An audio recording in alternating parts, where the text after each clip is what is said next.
Hello everyone, this is Urja Pawar. I am a third year PhD student from Munster Technological University, Ireland, and I'm going to be talking about explainable AI in medical workflows.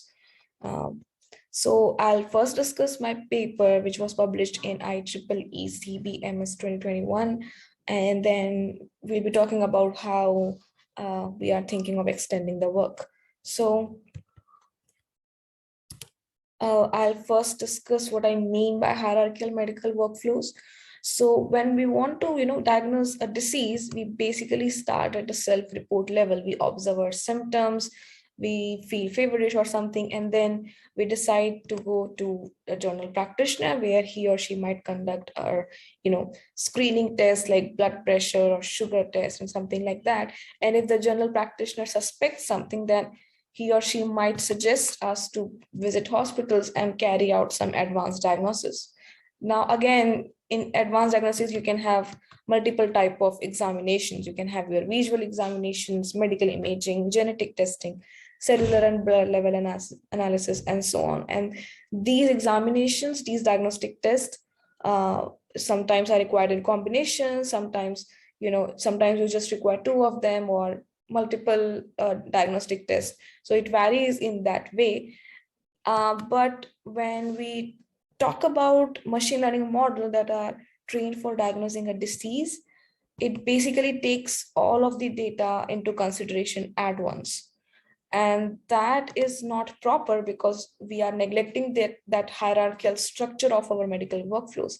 And so this hierarchical medical workflows needs to be taken into consideration for an ML model to be easily adopted in their real world medical settings.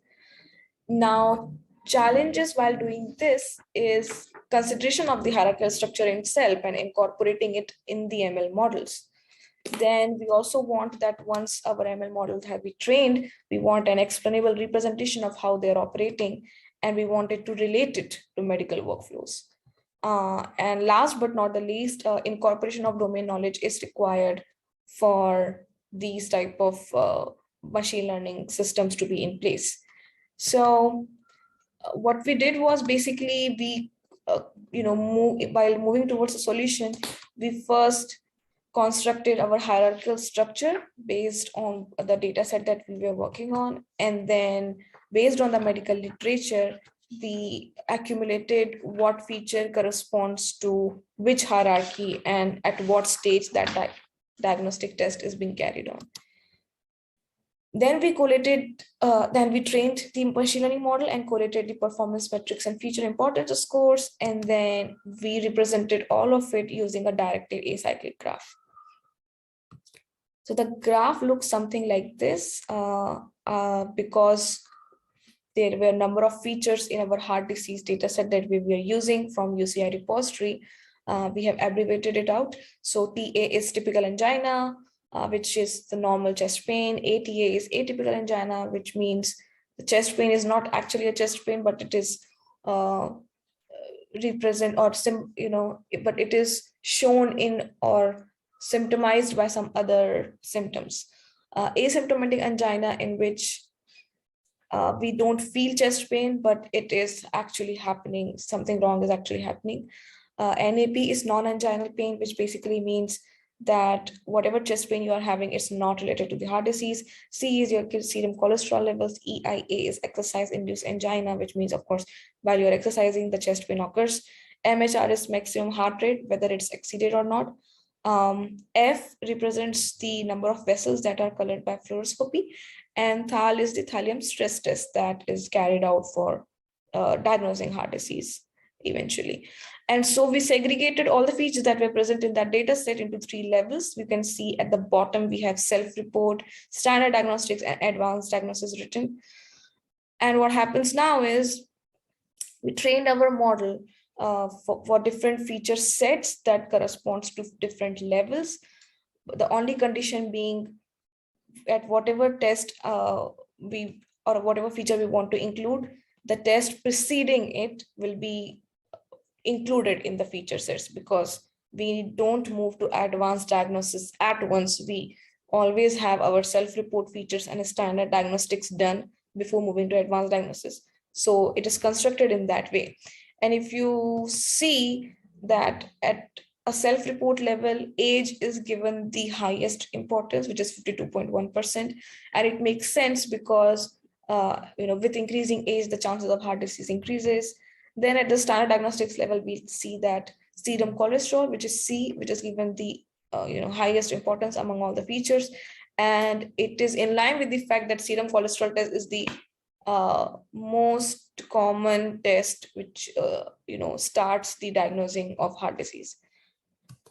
Then if we see a different workflows that are possible after that, we see a progression in the accuracy levels, which are in line with the fact that machine learning, in line with the fact that medical workflows progress the way they do. And similarly here, now we see that in the slope and ST, which are the features related to stress test, they are given a good importance scores, which is in line with the fact that stress test is actually the most important diagnostic test, which is conducted for diagnosing heart disease.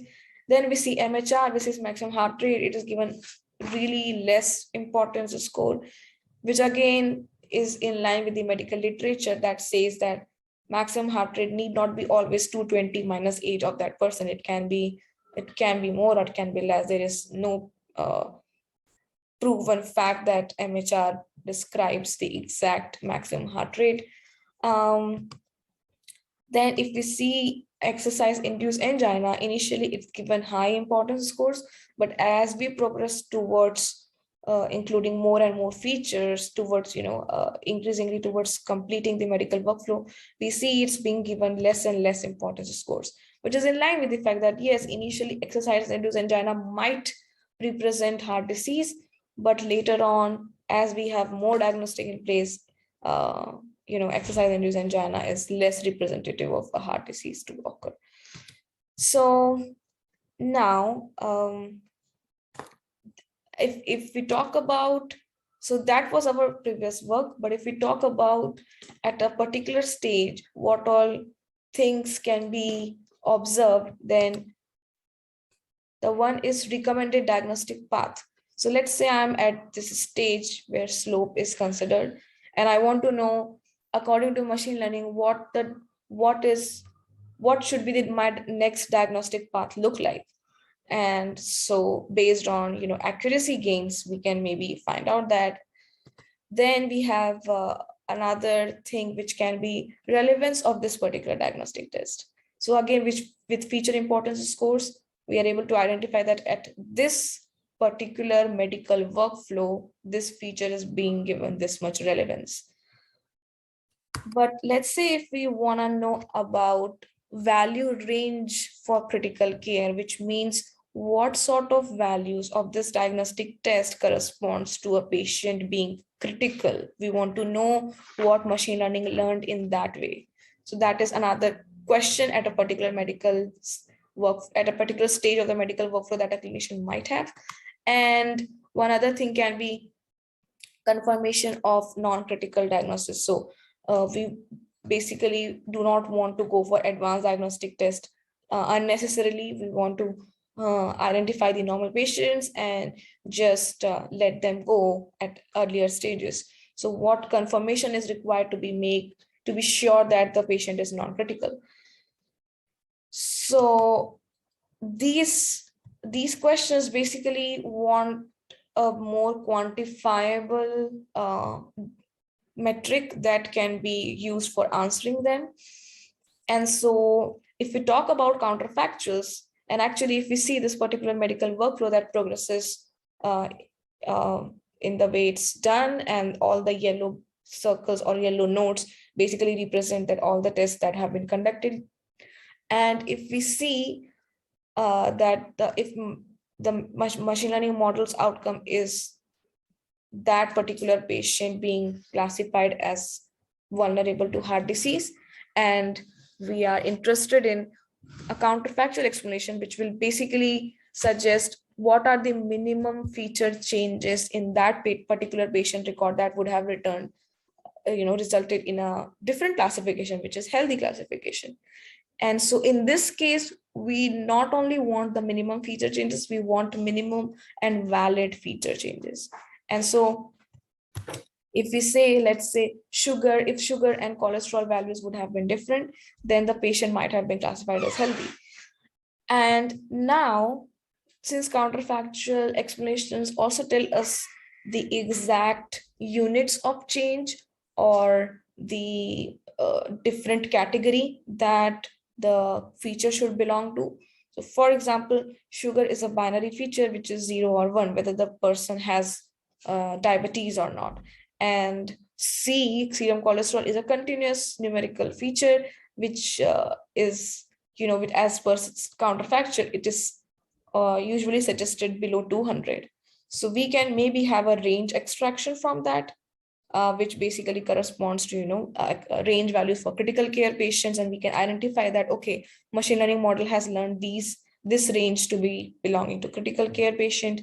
And also we can we can also have nodes that can confirm our diagnosis. So after, if that particular node is repeatedly not being suggested to be changed, we can stop a diagnosis at a particular level, because changing rest of the features won't impact in change in the classification. So that can lead to diagnostic confirmation. Now, feature importance scores tells us about relative feature ranking and the high level view, whereas counterfactuals tells us about the degree of impact of a particular feature and a more granular view. So we want both these type of information to be present in our machine learning model applied in medical workflow.